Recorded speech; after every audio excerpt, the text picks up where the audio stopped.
Hi guys, me again. For today's video ay ituturo ko sa inyo kung paano ang mag-withdraw dito kay Hala application guys. Sa mga hindi pa nakakaalam, itong Hala application ay wala po ditong live, kundi uupo ka lang sa party room gaya ng mga nagtatasking dito.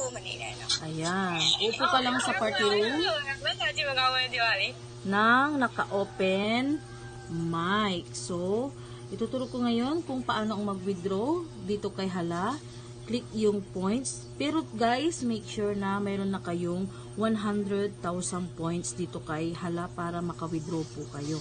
So, ito na po. Click mo yung points. Ayan. Pagka-click ng points guys, yan. I-click mo yung current type.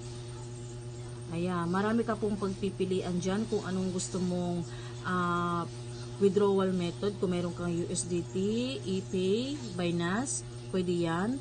And then since ang meron sa atin ay GCash, i-click po natin yung Philippines. And then payment method, pipiliin ko yung GCash dito. Kaya lang meron siyang fee na 3%. So i-click ko si GCash.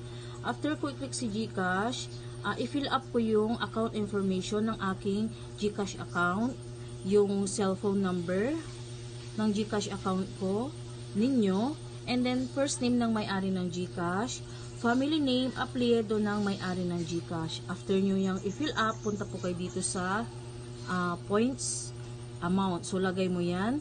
Ang minimum dito ay 100k points. So, lagay natin 100k. And then, pag na-fill up na yan, i-click mo na yung withdraw. So, since 14,550 pa yung ating points, hindi pa tayo makaka-withdraw dito kay Hala. So, ganyan lang po yung withdrawal dito kay Hala application. Self-withdrawal po. So, iwas scam po dito. And then, marami nang naka-withdraw dito kay Hala.